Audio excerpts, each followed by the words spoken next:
Hello दोस्तों, स्वागत है आपका हैशटैग सक्सेस विद दीपक में। दोस्तों, आज एक ऐसे टॉपिक के साथ आया हूं जिसकी चर्चा बहुत ज़ोरों शोरों से है, न सिर्फ मेरे प्लेटफॉर्म पर बल्कि उन सारे प्लेटफॉर्म पर जहां भी आप आईएएस, आईपीएस या अन्य ऐसे ही ऑफिसर का चर्चा करते सुनते होंगे। मैंने भी हाल ही में एक वीडियो बनाया था आईएएस वर्सेज आईपीएस। उसके कमेंट बॉक्स में सबसे ज़्यादा ये कमेंट आया कि सर ना तो आईएएस ना तो आईपीएस बल्कि मिनिस्टर के पास ज़्यादा पावर होता है, एक एमएलए या एमपी के पास ज़्यादा पावर होता है। इसलिए तब आप देखिएगा एक एमएलए या एमपी अपने जब निर्वाचन क्षेत्र में जाता है या संसदीय क्षेत्र में जाता है तो डीएम या वहाँ के ऑफिसर को डांटते हुए देखा जाता है सामान्य रूप से। एक मंत्री जब भी औचक निरीक्षण पर जाता है तो मंत्री के आगे डीएम, एसपी या अन्य ऐसे ही ऑफिसर लाइन लगाकर खड़े होते हैं। तो क्या वास्तविकता में आईएएस का पोस्ट इतना छोटा होता है मंत्री के पोस्ट से, या फिर एमएलए एमपी के पोस्ट से? क्योंकि आपको पता होगा एमएलए और एमपी ही आगे मंत्री बनते हैं। तो ये ऐसी अवधारणाएं हैं जिसको लेकर बहुत सारी भ्रांतियां हैं, बहुत सारे ऐसे बात हैं जो हम लोग जानते भी नहीं हैं कि असल में आईएएस का पावर कितना ज़्यादा है या मंत्री का कितना पावर है, और इसमें हम लोग झूलते रहते हैं और अपने मन से कोई भी बात करते रहते हैं। तो चलिए आज हर उस डाउट को मैं क्लियर करने का प्रयास करूंगा जो आपको मंत्री और आईएएस से रिलेटेड क्रिएट होता है। साथ ही मैं बता दूं, इसके पहले भी बहुत सारे ऐसे ही अन्य वीडियो मैंने बनाए हैं, आप उससे जुड़ सकते हैं। वीडियो से भी आप ऊपर आई बटन पर क्लिक करिए, वहाँ आपको बहुत सारे वीडियो लिंक मिल जाएंगे ऐसे ही। साथ ही नीचे डिस्क्रिप्शन बॉक्स में आप देख सकते हैं। साथ ही हमारे चैनल से जुड़िए, सब्सक्राइब कीजिए हमारे चैनल को, साथ ही बेल आइकन का प्रेस बटन ज़रूर दबाइएगा ताकि कोई मेरा नया वीडियो आता है तो इसकी सूचना आपको जल्द से जल्द मिल सके। इस प्लेटफॉर्म के माध्यम से आईएएस यानी यूपीएससी और पीएससी का तैयारी करवाया जाता है, तो ये भी लाभ आपको मिल सकता है। तो चलिए समझते हैं चीज़ों को। ये चर्चा कोई नया चर्चा नहीं है, बहुत पुराना चर्चा है, लेकिन हाल ही में आप देखे होंगे ओपी चौधरी जी, आपको जो बीच में देख रहे होंगे, ये डीएम थे। इन्होंने डीएम पद से रिजाइन दिया और फिर भाजपा की तरफ से एमएलए का चुनाव लड़ा। हालांकि ये हार गए, तब भी ये वास्तविकता और ज़्यादा जब प्रखर हुआ जब टॉपर यानी UPSC topper rank 1 holder Shah Faesal ji ने आईएएस पोस्ट से रिजाइन दिया और राजनीति में प्रवेश किया। चर्चाएं गर्म हुई कि क्या एक आईएएस से अच्छा राजनीति होता है, क्या एक मंत्री होता है। तो ये सारी चर्चाएं सामान्य हैं, आप देखते होंगे चर्चाएं तो चलता रहता है कि मंत्री या आईएएस या कुछ भी, लेकिन इसमें बीच में झूलता रहता है हमेशा एक सामान्य नागरिक कि आखिर ये या फिर इन दोनों के कार्यों के परिप्रेक्ष्य में भी सामान्य नागरिक ही केंद्र बिंदु में होता है। इन सारी परिस्थितियों के परिवेश में मैं आपको एक बात बहुत सिंपल तरीके से बता दूं। हालांकि मंत्री का चेहरा पब्लिक होता है यानी सामने होता है आपके, लेकिन उसके पीछे हमेशा खड़ा होता है एक आईएएस ऑफिसर। चाहे किसी भी लेवल की बात कर लें, एक मंत्री के कार्य की बात कर लें या सलाहकार की बात कर लें, सभी के पीछे खड़ा होता है एक आईएएस ऑफिसर। कोई भी मंत्री बनता है तो उसका एक सचिव होता है, और सचिव कौन बनता है आपको पता है? सामान्यतः सचिव एक आईएएस ऑफिसर ही होता है। तो इन सारे परिस्थितियों के परिवेश में आप देखिएगा आईएएस ऑफिसर और मंत्री दोनों साथ साथ आगे बढ़ते रहते हैं।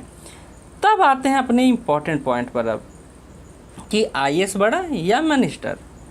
आप देखिएगा हमारे संवैधानिक लोकतंत्र में, एक मिनट, हमारे संवैधानिक लोकतंत्र में हमारा संविधान 3 खंभों पर खड़ा है। पहला बात कार्यपालिका की होती है, दूसरा विधायिका की होती है और तीसरा न्यायपालिका की होती है। आपको बता दूं कार्यपालिका क्षेत्र से आईएएस जुड़ा रहता है।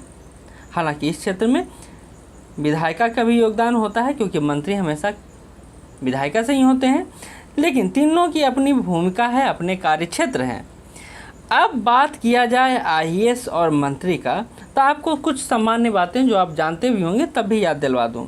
एक मिनिस्टर कोई और नहीं बल्कि एमएलए, राज्य स्तर पर एमएलए या केंद्र स्तर पर एमपी होता है, जो 5 वर्षों के लिए चुनकर आता है और बनता है। हालांकि बहुत सारे राज्यों में विधान परिषद भी है और राज्यसभा भी है, राज्यसभा से भी कुछ मंत्री बनते हैं। तो ये सामान्य बात है, थोड़ी थोड़ी बातें, इसको मैं इतना डील नहीं करता हूँ क्योंकि हम लोग बहुत ज़्यादा डेप्थ में नहीं जाएंगे। तो ये तो है कि ये एक लिमिटेड पीरियड के लिए आते हैं, मंत्री बनते हैं। लेकिन एक IAS ऑफिसर, इनका जीवन काल की बात किया जाए तो 30 से 35 साल तक ये सेवा देते हैं, यानी ये अस्थायी होते हैं और मिनिस्टर अस्थायी होते हैं। पहली बात हो गया। जब आप देखिएगा शासन के 2 प्रमुख चेहरों की बात कीजिएगा तो ये 2 प्रमुख चेहरे हैं, जहां मिनिस्टर का काम क्या है तो नीति निर्माण करना। चाहे विधानसभा की बात किया जाए या फिर संसद की बात किया जाए, मंत्री लोग क्या करते हैं, नीति का निर्माण करते हैं और इन्हीं नीतियों को क्रियान्वित करता है एक IAS ऑफिसर।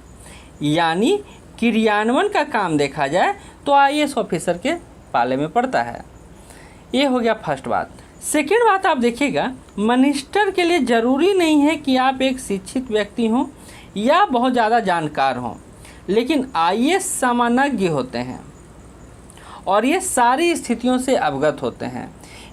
अब देखिएगा, जब भी मंत्री को सहयोग का ज़रूरत होगा तो एक IAS ऑफिसर से ही ये सहयोग लेंगे, चाहे यह सहयोग सलाह के रूप में हो, चाहे यह सहयोग कोई काम के रूप में हो। यहाँ IAS की भूमिका हमेशा बनी रहती है, दिखाई देती है। यानी मंत्री जहाँ, अभी हमने लास्ट फिगर में ही देखा, पर्दे पर काम करता है, पर्दे के सामने दिखता है, तो पर्दे के पीछे इसको जो भी काम करवा रहा है वो एक IAS ऑफिसर होता है जो इसका काम करता है। चाहे कोई भी काम हो, चाहे उसका भाषण तैयार करना हो, चाहे नीतियों के संदर्भ में सूचना देना हो, ये सारा काम IAS ऑफिसर ही करता है। तो ये एक सामान्य बातें हो गई जो अंतर को भी दिखलाता है और सहयोग को भी दिखलाता है। लेकिन कुछ और बातें जो यहाँ पर मैं करना चाहूँगा IAS और मिनिस्टर को लेकर। सामान्यतः हम देखते हैं जब एक मिनिस्टर अपने क्षेत्र में या किसी भी क्षेत्र में जाता है निरीक्षण के लिए, तो उसके सामने IAS ऑफिसर या ऐसे ही अन्य ऑफिसर आ जाते हैं। तो क्या आपको लगता है क्यों आते हैं? क्योंकि एक मिनिस्टर जनता के द्वारा चुना जाता है डायरेक्टली, जबकि एक IAS ऑफिसर तो एक प्रतियोगिता एग्जाम के द्वारा चुना जाता है। तो ऐसे में रिस्पॉन्सिबिलिटी हमेशा मिनिस्टर की बनती है। और देखिएगा रैंकिंग जो दिया जाता है जहाँ वहाँ देखिएगा तो IAS से यानी जिले के DM से हमेशा ऊपर रैंक होता है एक मिनिस्टर का। तो ऐसे में मतलब रूल के अनुसार से भी जब मिनिस्टर आते हैं तो आपको वहाँ पर जाना पड़ता है। ठीक है, ये हो गया पहली बात। सेकेंड बात पे आइए, तो हम लोग जानते हैं जहाँ की हमेशा कि एक मिनिस्टर जो होता है हमेशा DM या SP को तबादले करा देता है या बर्खास्त कर देता है, ऐसी बहुत सारी बातें होती हैं। तो क्या वास्तविक रूप में क्या एक मिनिस्टर के पास इतना क्षमता है कि वो एक IAS या ऐसे ही अन्य ऑफिसर का तबादला कर दे या फिर ट्रांसफ़र कर दे या फिर बर्खास्त कर दे? तो इसको लेकर हम लोग ब्रीफ डिस्कशन करेंगे। लेकिन एक बात और मैं बता दूं, हमेशा प्लेटफॉर्म पर आप सुनते होंगे जब भी मिनिस्टर भाषण देने आते होंगे तो वो कहते हैं कि हमने तो बिल पास कर दिया है, हमने तो बिल पास कर दिया है, लेकिन अभी तक बाबू साहब से ऑर्डर नहीं मिला है, यानी DM से ऑर्डर नहीं मिला है, SDM से ऑर्डर नहीं मिला है। ये सारी बातें सुनने को हमेशा मिलती होगी। सिर्फ मिनिस्टर के स्तर पर नहीं, इवन CM के स्तर पर भी ये बात बोला जाता है और PM भी कहते हैं कि हमारे यहाँ, हमारे देश में लाल फीताशाही इतना ज़्यादा मजबूत है, कार्यों को होने नहीं देता है। तो लाल फीताशाही में IAS की भूमिका बहुत महत्वपूर्ण है, क्योंकि सचिव स्तर के अधिकारी यही होते हैं, मुख्यतः काम इन्हीं के द्वारा किया जाता है। यानी कहीं भी शक्ति के स्तर पर आप देख रहे होंगे IAS मंत्री से कम नहीं है। हालांकि विधि के अनुसार नीति बनाने का जहां कार्य मंत्री लोग का होता है और इन्हीं नीतियों को क्रियान्वित करने का काम IAS का होता है।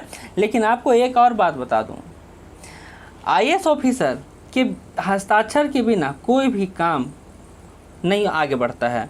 यानी अगर छोटा से छोटा नोट करवाना हो आपको, या छोटा छोटा आज्ञा या आदेश मतलब प्रस्तावित करवाना हो जिले के संदर्भ में या क्षेत्र के संदर्भ में या विभाग के संदर्भ में, तो वहाँ IAS ऑफिसर की भूमिका महत्वपूर्ण हो जाती है। मतलब इसके साइन के बिना कोई ऑर्डर बाहर मतलब आगे बढ़ ही नहीं सकता है। इसीलिए जब CM या फिर मिनिस्टर बोलते हैं कि ये काम हो जाना चाहिए, तो होगा या नहीं होगा ये आईएएस पे डिपेंड करता है। अब यहाँ देख रहे होंगे, आप सोच रहे होंगे यार ये तो आईएएस ही कर रहे हैं, यानी यहाँ मिनिस्टर का कोई क्षमता नहीं है क्या? तो नहीं, मिनिस्टर के पास पावर है कि एक आईएएस ऑफिसर को कहीं तबादला कर सकता है, उनके जिम्मेदारी का एहसास करवा सकता है और उन पर जवाबदेही भी थोप सकता है। इसलिए देखिएगा, जब भी कार्यों के संदर्भ में कोई विघ्नता आती है तो हमेशा मिनिस्टर द्वारा अधिकारियों पर यह बात छोड़ दिया जाता है और इसी क्रम में अधिकारियों पर दबाव भी बनाया जाता है। तो ये हो गया एक सामान्य बातें जो आईएएस वर्सेस मिनिस्टर से जुड़ता है। अब कुछ आगे बढ़ते हैं जो बहुत ही ज़्यादा इंटरेस्टिंग टॉपिक है। वो है कि क्या मिनिस्टर में क्षमता होता है कि एक आईएएस ऑफिसर को बर्खास्त या निलंबित कर दे, और अगर कर दे तो क्या वो हमेशा के लिए कर सकता है या इसके पीछे भी कुछ नियम कानून हैं? तो इस पर भी आपको इसका अंतर पता चलेगा। जैसा कि हम लोग जानते हैं, संविधान के अनुच्छेद 311(1) में कहा गया है कि एक आईएएस ऑफिसर, आईपीएस ऑफिसर या आईएफएस या आईआरएस के बारे में चर्चा यहाँ किया गया है, कोई भी व्यक्ति जो संघ की नागरिक सेवा या अखिल भारतीय सेवा या किसी राज्य की नागरिक सेवा का सदस्य नहीं है या संघ राज्य के अधीन एक नागरिक पद रखता हो जिसे उसके अधीनस्थ किसी प्राधिकारी द्वारा खारिज नहीं या हटाया नहीं जा सकता है, उसे नियुक्त किया जाता है इन पदों पर। अब ये बहुत क्लिष्ट वर्ड है, सामान्य वर्ड में मैं समझाता हूँ। इसका मतलब बहुत सीधा सा है कि कोई भी व्यक्ति आईएएस अधिकारी को बर्खास्त नहीं करेगा जो उसके नीचे के पद का है। पहली बात, उसके नीचे के पद का कोई भी अधिकारी आईएएस को बर्खास्त नहीं कर सकता है। और दूसरा, उसको संसद के तरफ से या फिर संविधान की तरफ से ये शक्तियाँ प्राप्त हैं कि वो स्वायत्त रूप से काम कर सकता है। हालांकि कुछ शक्तियाँ केंद्र सरकार के हाथों में होती हैं और वह नीतियों के निर्माण से उसको बदल सकता है या अपने पास रख सकता है। तब भी एक नियमावली तय किया गया है ऑफिसर को लेकर। क्या नियमावली है? तो ये नियमावली कहता है कि केंद्र सरकार के तहत काम करने वाले आईएएस अधिकारी अब केवल नई अखिल भारतीय सेवाओं यानी अनुशासन और अपील संशोधन अधिनियम 2015 के अनुसार प्रधानमंत्री की मंजूरी के साथ ही निलंबन के तहत रखा जाएगा। तब भी आईएएस अधिकारी केंद्र सरकार के अधीन काम करेंगे और कार्मिक एवं प्रशिक्षण विभाग के प्रभारी मंत्री की मंजूरी के साथ संशोधित केंद्रीय समीक्षा समिति की सिफारिश पर संशोधित नियमों के अनुसार काम करेंगे।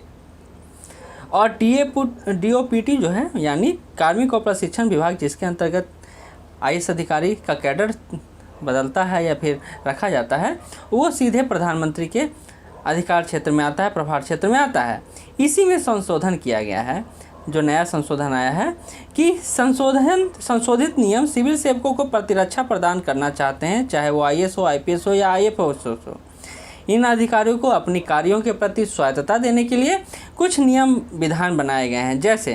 जैसे ही सेवा के सदस्य को निलंबन के तहत रखा जाता है, यानी स्टेट द्वारा, आपने देखा होगा दुर्गा शक्ति नागपाल या अशोक खेमका जी को इस संदर्भ में बहुत ज़्यादा प्रताड़ना झेलना पड़ा है। जब उनको निलंबित किया जाएगा स्टेट की तरफ से, तो यह सूचना भारत सरकार को शीघ्रता से यानी 48 घंटे के भीतर देना होगा। अगर ऐसा नहीं दिया जाता है तो वो निलंबन रद्द मान लिया जाएगा। कहा जा रहा है संशोधित मानदंडों ने केंद्र और राज्यों द्वारा एक अधिकारी के निलंबन की अवधि को 3 महीने से घटाकर 2 महीने कर दिया है। यानी आप पहली बार में अधिकारी को 2 महीने के निलंबित कर सकते हैं। अगर निलंबन बढ़ाना जरूरी है तो निलंबन का आदेश केवल 4 महीने तक ही मान्य होगा। पहले यह 6 महीने था, जिसको 4 महीने कर दिया गया। ऐसा क्यों किया गया है? ताकि अशोक खेमका जी या दुर्गा शक्ति नागपाल जी ऐसे ही अन्य जो आईएएस ऑफिसर हैं स्वायत्तता से काम कर सके, बिना किसी डर भय के काम कर सके, क्योंकि एट लास्ट वो केंद्र सरकार के अधीन ही तो होते हैं और राष्ट्रपति द्वारा मनोनीत होते हैं। ऐसे में राज्य को यह क्षमता नहीं है, मंत्री को ऐसा शक्ति नहीं है कि वह एक आईएएस ऑफिसर को हटा सके। इसका भी एक प्रोसीजर है और उसी प्रोसीजर के आधार पर इन्हें हटाया जाता है। इन सारे परिस्थितियों के परिवेश में आपने अभी तक ये सोचा होगा कि मिनिस्टर के पास ज़्यादा पावर है, जबकि वास्तविक रूप में अभी तक तो हमने ऐसा नहीं देखा है। लेकिन आज जब स्थितियां बदला है तो आप देख रहे होंगे मंत्री के पीछे एक ऑफिसर हमेशा लगा रहता है। चाहे वह भी हाल ही में आपने देखा होगा मायावती जी के साथ, मतलब ऑफिसर जो थे उन्होंने उनका जूता भी साफ किया था। ऐसी बहुत सारी घटनाएं आती रहती हैं, सामान्य घटनाएं हैं जो यह प्रदर्शित करता है कि एक आईएएस ऑफिसर राजनीतिक प्रतिबद्धता या फिर पद के लोलुपता के चक्कर में मंत्रियों के आगे पीछे डोलते रहते। इवन सीएम की बात कर लिया जाए या फिर पीएम की बात कर लिया जाए, कोई भी व्यक्ति एक ऑफिसर को अपने मन मुताबिक उनको निलंबित नहीं रख सकता है, उनके पर आदेश नहीं थोप सकता है, चाहे वो आदेश मौखिक हो चाहे लिखित हो। वह एक नियम के तहत काम करता है और यही खासियत है एक आईएएस ऑफिसर का, और यह नियम ही उसको बनाता है मंत्री से यानी मिनिस्टर से ऊंचा। लेकिन जैसा कि मैंने बोला, पद की लोलुपता, पैसे की चाह और अन्य जैसे भ्रष्ट माध्यम जो हैं, वो एक आईएएस ऑफिसर को जो रहना चाहिए इस स्थान पर और मिनिस्टर को रहना चाहिए यहाँ पर, वो आज उल्टा कर दिया है। आज मिनिस्टर यही इस पद पर है, मतलब बड़ा दिखता है, और आईएएस ऑफिसर छोटा दिखता है। ये एक छोटा सा लब्बो लुआब है पूरे आधार का। लेकिन तब भी अभी भी आपको यहाँ पर रुकना होगा। क्यों? क्योंकि आप अभी भी नहीं कह सकते हैं कि एक मिनिस्टर बड़ा है या एक आईएएस ऑफिसर बड़ा है। लेकिन एक घटना जो आपको यह पूरी तरह क्लियर कर देगा कि कितना क्षमता होता है एक आईएएस ऑफिसर में, और वो घटना है ये, जब एक डीएम डिप्टी पीएम से जाकर बोलता है कि सर आपका टाइम ख़त्म हो गया है, आपको भाषण बंद करना पड़ेगा। अब यहाँ आप क्या कहिएगा, क्या एक आईएएस ऑफिसर की क्षमता है, क्या क्षमता इतना ज़्यादा है कि या एक प्रधानमंत्री यानी उप प्रधानमंत्री को रोक दे? हाँ है। वो अपने नीतियों के अंतर्गत या अपने नियमों के अंतर्गत बंधा होता है। जैसे ही वो चाहेगा कि वह नीतियाँ पालन हो तो वो पालन करवाने के लिए अपने शक्ति का उपयोग कर सकता है, और उप प्रधानमंत्री जी को अपना भाषण बंद करना पड़ा क्योंकि समय नहीं, लिमिटेशन से ज़्यादा जा रहा था। अब ये मैं आप पर छोड़ता हूँ, कमेंट बॉक्स में जाकर आप ये ज़रूर बताइएगा कि इन सारे विश्लेषण से आपको क्या पता चला। क्या अभी भी आपको लगता है कि एक मंत्री, एमएलए, एमपी के पास ज़्यादा पावर होता है और एक आईएएस ऑफिसर के पास कम पावर होता है? यदि अपने पर आ जाए एक आईएएस ऑफिसर तो ज़िले में या राज्य स्तर पर अपना डंका बजवा सकता है, लेकिन उतना क्षमता होना चाहिए। तो आज यहीं तक, फिर मिलते हैं नए वीडियो के साथ। जुड़े रहिए हमारे साथ। धन्यवाद।